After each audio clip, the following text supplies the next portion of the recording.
Welcome back on capital news Delhi. चलिए देखते हैं दिल्ली की 25 फटाफट बड़ी खबरें। साथ ही डेली खबरों से अपडेट रहने के लिए चैनल को सब्सक्राइब करने के साथ वीडियो को लाइक करें। दिल्ली में घर बनाना होगा सस्ता। रेखा सरकार ने घटाया आधारभूत शुल्क। इन घरोलियों को 50% तक छूट। दिल्ली जल बोर्ड की बैठक में दिल्ली वासियों को भवन निर्माण पर लगने वाले आधारभूत शुल्क में छूट देने का निर्णय लिया गया है। मुख्यमंत्री रेखा गुप्ता ने प्रेस वार्ता में कहा कि भाजपा सरकार बनने के बाद से दिल्ली की जनता को बेहतर पानी और सीवर की सुविधा देने के लिए काम कर रही है। पहले की सरकार को परेशानी हो रही है, जिससे पहले 200 वर्ग मीटर से बड़े भूखंड पर भवन निर्माण करने पर लगने वाला आधारभूत शुल्क बहुत अधिक था, जिसे देने में लोग बचते थे। दिल्ली जल बोर्ड ने अब आधारभूत शुल्क को तर्कसंगत बनाया है। अब यह उपयोग के आधार पर लगेगा। पहले भूखंड के आकार पर लगता था, यह शुल्क सिर्फ नए निर्माण पर लगेगा। सीबीएसई ने बढ़ाई उत्तर पुस्तिकाओं की स्कैन कॉपी लेने की तारीख। तकनीकी दिक्कतों के चलते उठाया गया कदम।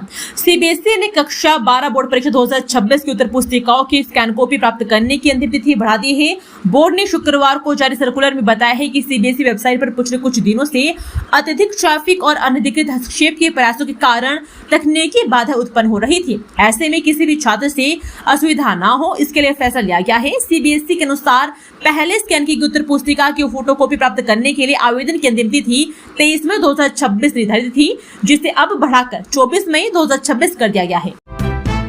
दिल्ली वालों को भारी पड़ेंगे अगले 6 दिन। भीषण गर्मी और लू के थपेड़ों से करे बचाव। आईएमडी का अलर्ट जारी। दिल्ली में गर्मी लगातार जोर पकड़ रही है। अब इस सप्ताह भर दिल्ली वासियों को ऐसी ही भीषण गर्मी का सामना करना होगा। तीखी धूप में तापमान में तेजी से वृद्धि होगी और लू भी चलेगी। मौसम विभाग ने 28 मई तक के लिए ऑरेंज अलर्ट जारी कर दिया है। दूसरी तरफ दिल्ली की वायु गुणवत्ता खराब श्रेणी में चल रही है। शुक्रवार को दिल्ली का न्यूनतम तापमान 29.3 डिग्री दर्ज किया गया। अधिकतम तापमान 40 डिग्री के आसपास रह सकता है। दिन भर आसमान साफ रहेगा एवं तेज धूप भी निकली रहेगी। गर्म हवा के थपेड़े भी खाने पड़ सकते हैं। भीषण गर्मी के बीच दिल्ली सरकार का बड़ा ऐलान। 650 करोड़ रुपए के नए प्रोजेक्ट पे बस यात्रियों को मिलेगी बड़ी राहत। इस चिलचिलाती धूप और लू के बीच जब लोग छत विहीन स्टॉप पर बस के लिए इंतजार कर भारी परेशानी का सामना कर रहे हैं, तो ऐसे समय में परिवहन विभाग अब बस स्टॉप पर बस क्यू शेल्टर लगाने के काम का सर्वे करने के लिए प्राइवेट फर्म ढूंढ रहा है। इसके लिए टेंडर जारी कर दिए गए हैं। 3575 बस शेल्टर लगाने की योजना परिवहन विभाग लगभग 3575 बस शेल्टर लगाएगा। इसे लापरवाही कहा जाए कि अगर ये काम 6 माह पहले कर लिया गया होता तो आज हजारों लोग खुले आसमान के नीचे धूप में बस का इंतजार नहीं कर रहे होते। बस क्यू शेल्टर योजना पर करीब 600 करोड़ रुपए खर्च किए जाने का अनुमान है। यूपीएससी परीक्षा देने वालों को बड़ी राहत। रविवार को 1 घंटा पहले चलेगी दिल्ली मेट्रो। तीनों लाइन का समय बदला। सिविल सेवा परीक्षा देने वालों की सुविधा के लिए रविवार को दिल्ली मेट्रो की सेवा सुबह 6 बजे शुरू होगी। इससे परीक्षार्थियों को परीक्षा केंद्र पर पहुंचने में आसानी होगी। दिल्ली मेट्रो रेल निगम के प्रिंसिपल एग्जीक्यूटिव डायरेक्टर अनुज दयाल का कहना है कि आमतौर पर रविवार को पिंक लाइन, मजेंटा लाइन और ग्रे लाइन पर मेट्रो सेवा सुबह 7 बजे शुरू होती। दिल्ली में नए राशन कार्ड बनाने के लिए ऑनलाइन आवेदन शुरू। अब इन परिवारों को मिलेगा लाभ। दिल्ली राशन कार्ड पर बड़ी अपडेट। दिल्ली सरकार ने राशन कार्ड की आय सीमा बढ़ाने का फैसला लिया है। पहले यह सीमा 1 लाख रुपए थी, फिर 1.20 लाख सालाना की जाएगा। इससे ज्यादा परिवारों को फायदा होगा। साथ ही 15 मई से नए राशन कार्ड और परिवार के सदस्यों के नाम जोड़ने के लिए ऑनलाइन आवेदन शुरू हो चुके हैं। सरकार के ऑडिट में 7.71 लाख से ज्यादा फर्जी और अपात्र लाभार्थी भी सामने आए हैं। दिल्ली में बनेगा अनोखा वामन वन, जहां दिखेगा प्रकृति का जादू। बच्चे के लिए लगेगी पर्यावरण की पाठशाला। दिल्ली सरकार का वन एवं वन्यजीव विभाग प्राकृतिक और जैव विविधता के विभिन्न रूपों के बारे में जागरूकता बढ़ाने के लिए संवाद के उद्देश्य से वामन वन नाम के एक विशेष स्थान शुरू करने जा रहा है। वन विभाग के वरिष्ठ अधिकारियों के अनुसार इस अवधारणा का उद्देश्य एक ऐसा शैक्षिक और अनुभव देने वाला स्थान बनाना है, जहां आने वाले विशेष रूप से बच्चे और छात्र जंगलों, वनस्पतियों और पारिस्थितिक विविधता के बारे में रुचिकर तरीके से सीख सके। अधिकारियों ने बताया कि प्रस्तावित वामन वन में बोनी और लघु पौधों की प्रजातियां होगी और यह राज्य पश्चिम वन क्षेत्र में अपेक्षाकृत छोटे से क्षेत्र में बनाया जाएगा। संडे को दिल्ली में लग सकता है महाजाम, इन रास्तों पर जाने से बचे।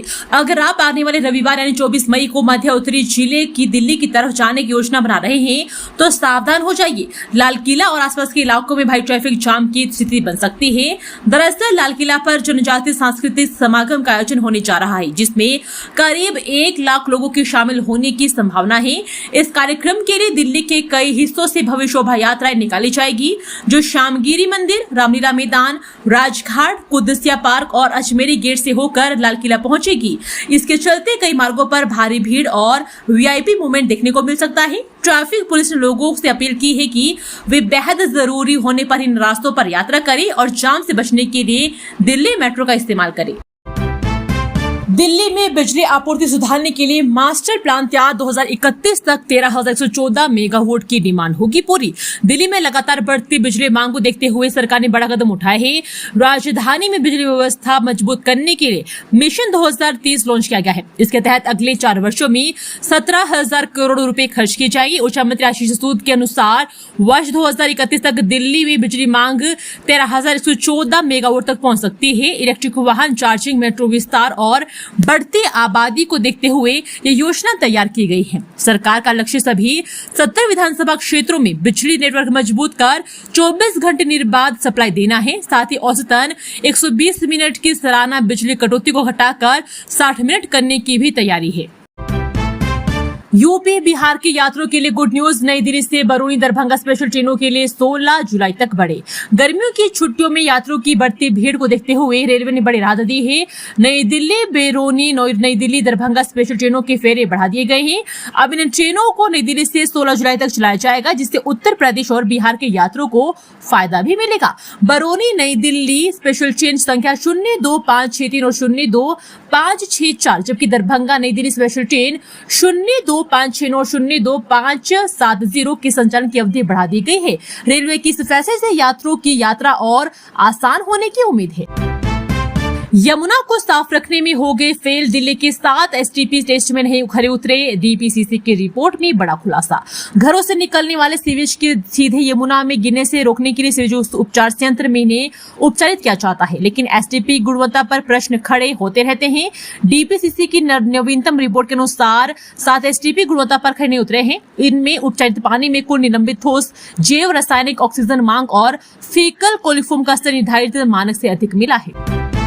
नमो भारत के यात्रियों को एनसीआरटीसी का तोहफा, यात्रियों की बढ़ती भीड़ को लेकर शुक्रवार से होगा बड़ा बदलाव। दिल्ली गाजियाबाद मेरठ कॉरिडोर पर बढ़ती यात्रियों की संख्या को देखते हुए एनसीआरटीसी ने बड़ा फैसला लिया है। शुक्रवार से नमो भारत ट्रेन के 8 अतिरिक्त फेरे शुरू किए जा रहे हैं। ये अतिरिक्त सेवाएं सुबह 8 बजे से 11 बजे तक और शाम 5 बजे से 7 बजे तक के बीच व्यस्त समय में चलाई जाएगी। सराय काले खां से मेरठ साउथ के बीच यात्रियों को ज्यादा ट्रेन सुविधा मिलेगी, जिससे स्टेशनों पर भीड़ कम होगी। इसके लिए 2 नई ट्रेनें भी कॉरिडोर में जोड़ी जा रही है। बता दें कि दिल्ली मेरठ नमो भारत कॉरिडोर में रोजाना करीब 1 लाख यात्री सफर कर रहे हैं। अब निगम अधिकारी सीधे जुर्माना वसूलेंगे। जन विश्वास अधिनियम में संशोधन के बाद एमसीडी का बड़ा बदलाव। केंद्र सरकार द्वारा जन विश्वास अधिनियम 226 के लागू होने के साथ ही एमसीडी ने निगम एक्ट के साथ हुए बदलावों को लागू करने की व्यवस्था में परिवर्तन कर दिया है। अब दीवारों को गंदी करने, गंदगी फैलाने, थूकने और सार्वजनिक स्थलों पर पेशाबादी करने निगम के अधिकृत अधिकारी स्वयं सुनवाई कर जुर्माना लगा सकेंगे। निगमायुक्त संजीव खिरवार ने जारी आदेश में निर्णायक अधिकारी और अपीली अधिकारियों की नियुक्ति कर दी है। नए प्राविधानों के अनुसार आयुक्त ऐसे अधिकारी हो जिनकी रैंक सहायक का आयुक्त से कम ना हो, निर्णायक अधिकारी नियुक्त कर सकते हैं। अधिकारी उल्लंघनकर्ताओं पर लगे जुर्माने की जांच करेगा, संबंधित को अपने पक्ष साबित करने का अवसर भी देगा। इसके बाद वह निर्धारित जुर्माना लगा सकेगा। संतोष न होने पर व्यक्ति 30 दिन के भीतर अपील कर सकेगा, जबकि अपील अधिकारी को 60 दिन और के भीतर अपील का निस्तारण करना हो। जेएनयू में प्रशासन शिक्षकों की में भर्ती, पदोन्नति और आवास आवंटन पर तीखा टकराव। जेएनयूटीए ने 25 मई तक दिया अल्टीमेटम। जेएनयू में प्रशासन और शिक्षक संघ जेएनटीयू के बीच विश्वविद्यालय में भर्ती, पदोन्नति, आवास आवंटन और आरक्षण नीति को लेकर टकराव की स्थिति बन गई है। जेएनयूटीए के प्रतिनिधिमंडल ने विश्वविद्यालय के रजिस्ट्रार प्रोफेसर रविकेश से विभिन्न प्रशासनिक प्रक्रियाओं पर विस्तृत चर्चा की और कई मामलों में पारदर्शिता की भी कमी का आरोप लगाते हुए स्पष्ट जवाब की मांग की। शिक्षक संघ ने करियर एडवांसमेंट स्कीम के तहत पदोन्नति प्रक्रिया पर गंभीर सवाल उठाए हैं। संघ का कहना है कि कई मामलों में प्रमोशन बिना उचित कारण रोके गए, जबकि कुछ मामलों में सेवानिवृत्ति से ठीक पहले तेजी से मंजूरी दी गई, जिससे असंतोष बढ़ा है और प्रक्रिया की निष्पक्षता पर सवाल खड़े हो रहे हैं। आटा, चावल और तेल में पोषक तत्व मिलाकर कुपोषण एनीमिया से लड़ेगी सरकार। स्टेपल फूड फोर्टिफिकेशन की तैयारी। देश में मां और बच्चों में बढ़ते कुपोषण और एनीमिया को लेकर चिंता बढ़ रही है। विशेषज्ञों का कहना है कि सिर्फ आटा, चावल और तेल में से पर्याप्त पोषण नहीं मिल रहा है, जिससे छिपी भूख की समस्या बढ़ रही है। इसी को देखते हुए अब रोजमर्रा के खाद्य पदार्थों जैसे आटा, चावल, नमक, तेल और दूध में अतिरिक्त विटामिन और मिनरल मिलाने पर जोर दिया जा रहा है। विशेषज्ञों के अनुसार इससे मां और बच्चों को जरूरी पोषक तत्व मिलेंगे और कुपोषण व एनीमिया जैसी समस्याओं को कम करने में भी मदद मिलेगी। एयर इंडिया के 2 विमानों के साथ बड़ा हादसा टला। दिल्ली में इंजन में आग तो बेंगलुरु में टेल स्ट्राइक। एयर इंडिया के 2 विमानों बृहस्पतिवार को बड़े हादसे की चपेट में आने से बाल बाल बच गए। इस घटना में बेंगलुरु से दिल्ली आ रहे एक विमान के इंजन में अचानक आग लग गई, जिसके बाद एयरपोर्ट पर कुल इमरजेंसी घोषित कर उसकी सुरक्षित लैंडिंग कराई गई। वहीं दूसरी घटना में दिल्ली से बेंगलुरु उतरे एक विमान का पिछला हिस्सा लैंडिंग के समय रनवे से टकरा गया। राहत की बात यह रही कि दोनों ही हादसों में विमानों में सवार सभी यात्री आ रही क्रू मेंबर्स पूरी तरह सुरक्षित हैं। बेंगलुरु से दिल्ली आ रही एयर इंडिया की उड़ान संख्या AI 2802 के साथ हुई। बृहस्पतिवार रात करीब 9:30 बजे जब वह एयरबस A320 विमान आईजा एयरपोर्ट पर लैंडिंग के लिए अपने आखिरी चरण पर था, तभी कॉकपिट क्रू को एक इंजन में आग लगने का वार्निंग सिग्नल मिला। बच्चों की फीस के लिए HC पहुंची प्रिया कपूर। संजय कपूर ने APF खाते से निकासी की मांगी इजाजत। उद्योगपति संजय कपूर की संपत्ति विवाद के बीच उनकी पत्नी प्रिया कपूर ने दिल्ली हाईकोर्ट में याचिका दाखिल की है। प्रिया कपूर ने बच्चों स्मायरा और कियान की पढ़ाई से जुड़े खर्चों के लिए धन निकालने की अनुमति मांगी है। उन्होंने अदालत से संजय कपूर के EPF खाते से स्कूल और यूनिवर्सिटी फीस, बोर्डिंग, यात्रा और अन्य शिक्षा संबंधी खर्चों के लिए राशि निकालने की मांग की। साथ ही अदालत को आश्वासन दिया गया है कि निकाले गई रकम का पूरा ब्यौरा हर 3 महीने में दस्तावेजों के साथ पेश किया जाएगा। डीडीए की जमीन पर बन रहे अवैध मदरसे की ढही दीवार। बीजेपी समर्थकों ने लगाए जय श्री राम के नारे। बाहरी दिल्ली के शकूरपुर इलाके में स्थानीय विधायक एवं भाजपा मंदिर प्रकोष्ठ के अध्यक्ष कर्नल सिंह और उनके समर्थकों ने अवैध रूप से बन रहे मदरसे की दीवार शुक्रवार को ढहा दिया। विधायक स्वयं हथौड़ा लेकर पहुंचे और दीवार गिराने की शुरुआत की। इसके बाद जय श्री राम की जयकारों के बीच लोगों ने दीवार को गिरा दिया। मां बनना गुनाह नहीं, बदले की भावना से काम न करे। विनेश फोगाट मामले में दिल्ली एससी की WFI को फटकार। पहलवान दिनेश फोगाट को घरेलू इवेंट्स में खेलने से अयोग्य घोषित करने के लिए दिल्ली हाईकोर्ट ने शुक्रवार को भारतीय कुश्ती संघ को कड़ी फटकार लगाई है। इसके साथ ही कोर्ट ने केंद्र को एक पैनल तैयार करने को कहा जो विनेश का मूल्यांकन करेगा। चीफ जस्टिस DK उपाध्याय और जस्टिस तेजस कयार ने कहा कि कुश्ती संघ पहले जिस तरह से प्रतिष्ठित एथलीट्स को भाग लेने की अनुमति देता था, उस प्रथा से संघ का पीछे हटना बहुत कुछ कहता है। इसके साथ ही कोर्ट ने केंद्र से कहा कि वो सुनिश्चित करे कि दिनेश फोगाट जो मैटरनिटी लीव के बाद एशियन गेम्स के ट्रायल में हिस्सा लेना चाहती है वो ले सके। क्या ट्रायल में देरी पर अजमल कसाब या हाफिज सईद को मिल सकती है बेल? एससी के फैसले पर दिल्ली पुलिस का सवाल। दिल्ली दंगे बड़ी साजिश मामले में UAPA के तहत जेल में बंद तस्लीम अहमद और खालिद सैफी की जमानत याचिकाओं पर सुनवाई के दौरान सुप्रीम कोर्ट में ट्रायल में देरी के आधार पर जमानत को देने को लेकर अहम बहस हुई। दिल्ली पुलिस ने अदालत में सवाल उठाया कि क्या केवल सुनवाई में देरी के आधार पर किसी भी आरोपी को जमानत दी जा सकती है। जस्टिस अरविंद कुमार और जस्टिस परशाना B वाले की बेंच ने सुनवाई के दौरान अंतरिम जमानत देने से के संकेत दिए। साथ ही अदालत ने इस मुद्दे पर फैसला सुरक्षित रख लिया और UAPA मामलों में ट्रायल में देरी के आधार पर जमानत को लेकर अलग अलग फैसलों के चलते क्या मामले को बड़ी बेंच को भेजा जाए। करावल नगर में 2 महीने से खुदी पड़ी सड़क MCD DJB की लापरवाही से अटका 1.13 करोड़ रुपए का प्रोजेक्ट।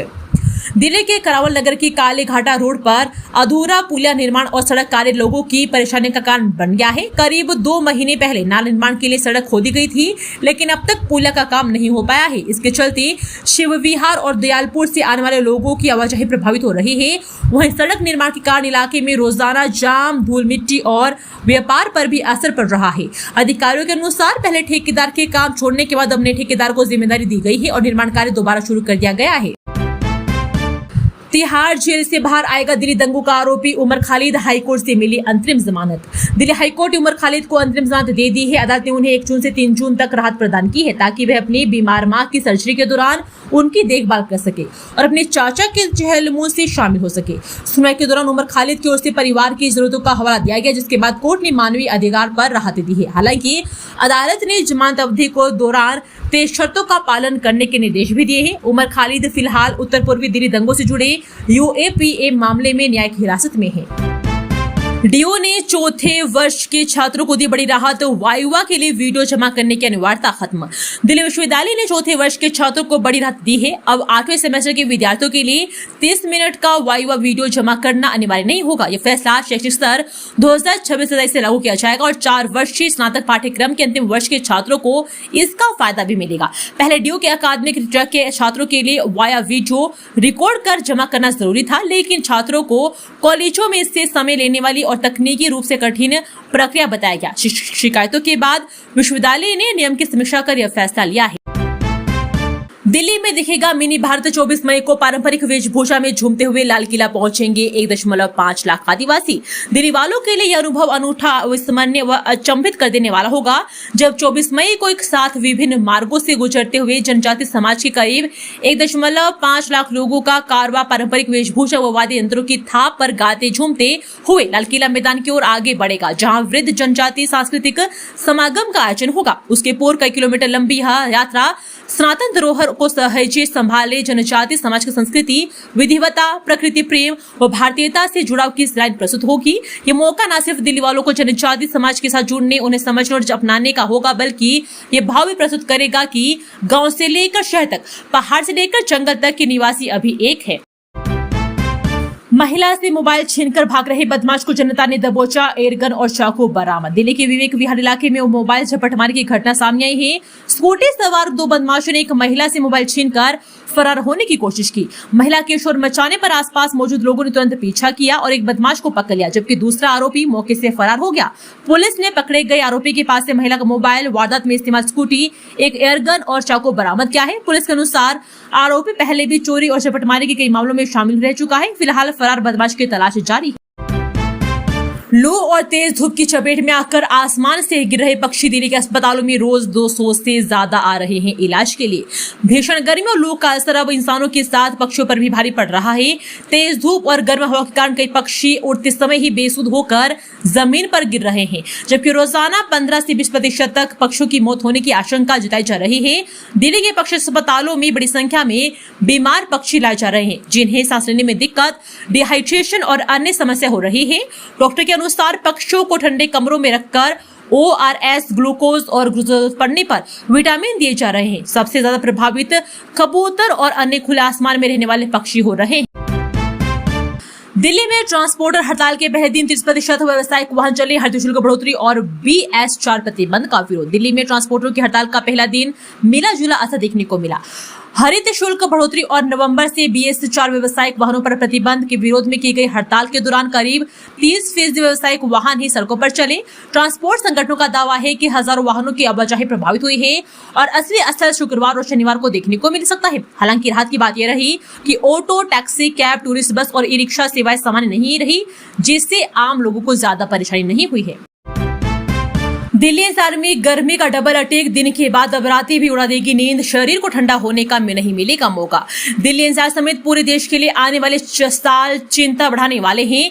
एक महीने रिपोर्ट में चेतावनी दी गई है कि अगले 20 वर्षों में असामान्य रूप से गर्म रातों की संख्या तेजी से बढ़ेगी। रिपोर्ट के अनुसार कुछ क्षेत्रों में हर साल 20 से 40 दिन ज्यादा गर्म रातें देखने को मिल सकती है। विशेषज्ञों का कहना है कि गर्म रातें दिन की गर्मी से भी ज्यादा खतरनाक हो सकती है, क्योंकि शरीर को आराम और रिकवरी का समय नहीं मिल पाता है। इससे दिल की बीमारियां, मानसिक तनाव और नींद से जुड़ी समस्याएं बढ़ सकती है। वहीं दिल्ली में अगले 25 वर्षों में गर्म रातों की संख्या 210 दिनों के पार पहुंचने की अनुमान है, जिससे बिजली की मांग और पावर ग्रिड पर भी दबाव बढ़ सकता है। डीयू की 102 साल पुरानी सीएलसी बिल्डिंग को बचाने के लिए छात्रों ने खोला मोर्चा, हेरिटेज घोषित करने की मांग।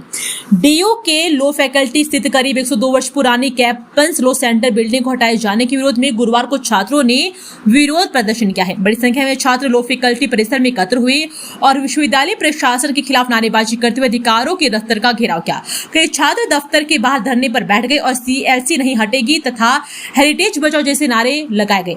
प्रदर्शन कर रहे छात्रों का कहना है कि सीएलसी बिल्डिंग केवल एक शैक्षणिक भवन नहीं बल्कि डीयू की ऐतिहासिक पहचान और विरासत का हिस्सा है। छात्रों ने आरोप लगाया है कि प्रशासन बिना छात्रों से चर्चा किए इस इमारत को हटाने और विभाग को द्वारका शिफ्ट करने की तैयारी कर रहे हैं। छात्रों के अनुसार इमारत जर्जर हो सकती है, लेकिन इसका समाधान इसे तोड़ना नहीं है। कोकरोच जनता पार्टी के फाउंडेशन कौन है जिन्होंने फ्लावर्स के मामले में भाजपा को भी पछाड़ा, आपसे रहा है नेता। दिन दिनों इंटरनेट पर कोकरोच जनता पार्टी यानी सीजेपी से तेजी से वायरल हो रही है। बेरोजगारी, राजनीतिक व्यंग्य और युवाओं की नाराजगी को देखकर शुरू हुआ यह डिजिटल अभियान लाखों लोगों तक पहुंच चुका है। इस अभियान के पीछे 30 वर्षीय अभिजीत दीपिक की है जिन्होंने एक टिप्पणी को इंटरनेट मूवमेंट में बदल दिया है। महाराष्ट्र में रहने वाले अभिजीत पेशे से पॉलिटिकल कम्युनिकेशन स्ट्रेटेजी से और डिजिटल कैंपेन व मीम नैरेटिव तैयार करने में विशेषज्ञ माने जाते हैं। पहले आम आदमी पार्टी के सोशल मीडिया टीम के साथ भी वॉलंटियर के रूप में काम कर चुके हैं। दोस्तों, वीडियो पसंद आया तो वीडियो को लाइक एवं चैनल को सब्सक्राइब कीजिए और कमेंट करके बताइए कि आप दिल्ली के किस जगह से इस वीडियो को देख रहे हैं। जय हिंद, वंदे मातरम।